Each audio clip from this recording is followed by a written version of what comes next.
धोनी की एक नहीं, दो नहीं, बल्कि 3 रणनीतियों ने किया हार्दिक और रोहित को ढेर। इन 3 रणनीतियों ने ये जताया, ये बताया कि क्रिकेट जगत में धोनी ही है बब्बर शेर। जी हां, बात कर रहे हैं हम सीएसके वर्सेस एमआई मुकाबले की, बात कर रहे हैं हम एल क्लासिको मुकाबले की, बात कर रहे हैं हम 2 चीर प्रतिद्वंदी टीमों के बारे में। और ये जो मुकाबला हुआ, एक दिलचस्प, एक एंटरटेनमेंट और आप यूं कहें कि एक रोचक मुकाबला हमें देखने को मिला। लेकिन इस मुकाबले में आप अगर पूरे मुकाबले को खंगालेंगे, पूरे मुकाबले की जांच पड़ताल करेंगे, तो आपको पता चलेगा कि 70% डोमिनेट किसने किया था? एमआई ने। लेकिन धोनी की 3 रणनीतियां रही जिसके कारण एमआई ये मुकाबला हारा। जीता जिताया मुकाबला उनके हाथ से छिटक गया और सीएसके ने उसको अपनी झोली में डाल दिया। अपने इस वीडियो में, अपने इस रिपोर्ट में हम उन्हीं 3 रणनीतियों के ऊपर चर्चा करने वाले हैं। ये सोचने, ये समझने वाले हैं कि जो चाणक्य हैं क्रिकेट के भैया, उन्होंने क्या 3 रणनीतियां बनाई जिसके आगे बेबस दिखे रोहित और हार्दिक पांड्या। इस मुकाबले में रोहित का भी शतक आया था, लेकिन उस शतक को भी फीका कर दिया, उस शतक को भी भैया दरकिनार कर दिया। क्यों? क्योंकि धोनी की 3 रणनीतियां बहुत ही कारगर साबित हुई। उन्हीं के ऊपर हम चर्चा करेंगे। लेकिन वीडियो में आगे बढ़ने से पहले आप सभी व्यूअर्स से यही आग्रह है, यही अनुरोध है कि अगर आपको हमारे अपडेट्स पसंद आते हो तो वीडियो को लाइक, चैनल को सब्सक्राइब, हाँ फेसबुक पेज पे अगर आप वीडियो देख रहे हो तो फेसबुक पेज को भी फॉलो अवश्य कर लीजिएगा। कमेंट सेक्शन में कमेंट दाग दीजिएगा कि क्रिकेट जगत का असली बब्बर शेर आखिर है कौन।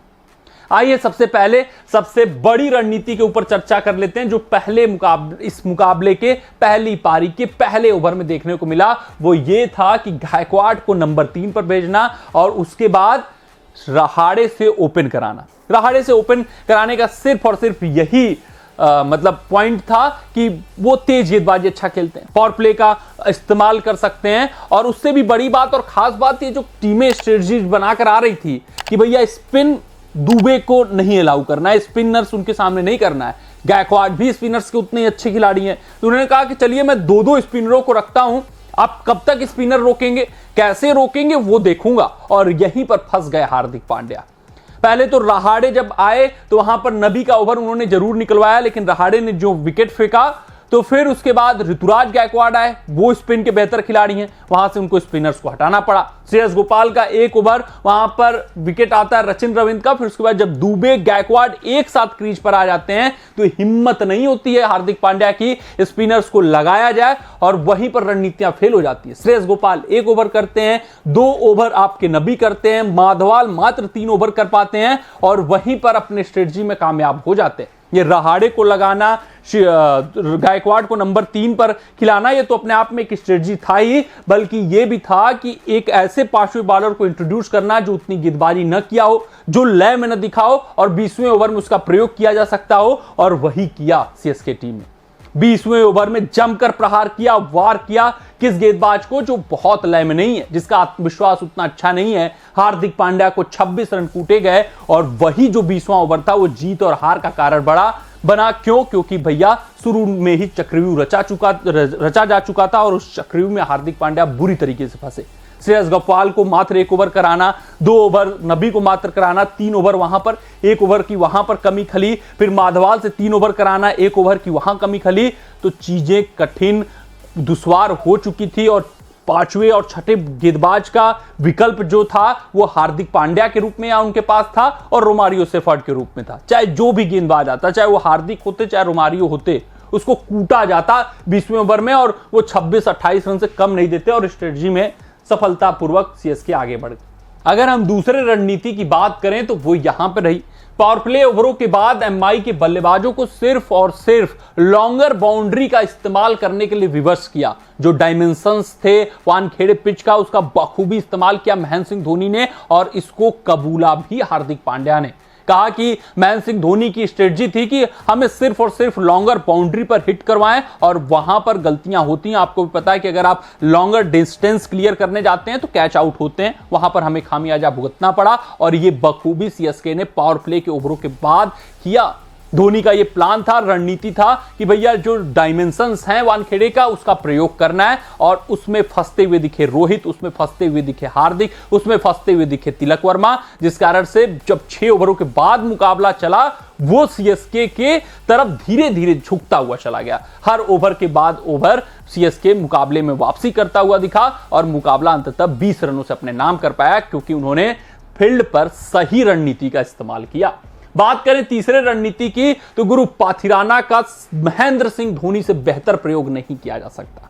महेंद्र सिंह धोनी को पता है, उनको मालूम है, उनको परख है कि पाथिराना को कब, कहां, कैसे इस्तेमाल करना है। उससे भी बड़ी बात और खास बात कि जो शार्दुल ठाकुर का आज चौथा ओवर था, उससे पहले धोनी ने उनको बहुत सुझाव दिए और वो सुझाव साफ दिख रहा था। धोनी ने साफ तौर पे उनको संदेशा भिजवाया कि नकल बाल का यहां पर इस्तेमाल करो, गेंद पिच में फंस रही है, नकल बाल यहां पर सक्सेसफुल होगा, और उसका इस्तेमाल जाकर चौथे ओवर में शार्दुल ठाकुर ने किया, मात्र 2 रन खर्चे। और ये जो चीजें थी वो धोनी को परख में आ चुकी थी, धोनी को समझ में आ चुकी थी कि गुरु यहां पर गेंदें फंस रही हैं, यहां पर स्लोअर वंस का इस्तेमाल किया जाएगा, कटर्स का इस्तेमाल किया जाएगा, नकल बॉल्स का इस्तेमाल किया जाएगा, पेस नहीं दिया जाएगा बल्लेबाजों को, तो चीजें आसान होती जाएंगी। ड्यू फैक्टर के बावजूद भी बल्लेबाज ऐसी गेंदों पर संघर्ष करते हुए दिखे, खासकर रोहित, हार्दिक, और फिर बात करें हम टिम डेविड की तो ये जितने भी बल्लेबाज हैं इन सभी गेंदों पर संघर्ष करते हुए दिखे और रन मन मुताबिक डेथ ओवरों में मुंबई इंडियंस बनाने में विफल रहा। वहीं पाथिराना, भैया ये पाथिराना जब श्रीलंका से खेलते हैं अलग गेंदबाज नजर आते हैं, बाउंड्रीज लीक करते हैं, लाइन लेंथ का कुछ पता आता नहीं रहता है। उसके बाद इनसे पावर प्ले में गेंदबाजी कराई जाती है, खूब रन वहां लुटाते हुए दिखते हैं, फिर उसके बाद कॉन्फिडेंस जब डाउन हो जाता है तो डेथ ओवर्स में भी इनके खिलाफ खूब रन बटोरे जाते हैं। लेकिन जब वही पाथिराना आकर सीएसके के लिए खेलते हैं, धोनी की अगुवाई में खेलते हैं, तो वो अलग लेवल के गेंदबाज नजर आते हैं। उनमें मलिंगा नजर आने लगते हैं, उनमें बुमराह का रूप कुछ अंश दिखने लगता है, और वो पाथिराना 4-4 विकेट निकाल लेते हैं और उनके खिलाफ एक भी बाउंड्री मार पाना मुश्किल, कठिन और दुश्वार हो जाता है। और बात करें जो बल्लेबाज है वो क्वालिटी का बल्लेबाज है जो इनके खिलाफ खेल नहीं पा रहा है, और उसका नाम रोहित शर्मा है।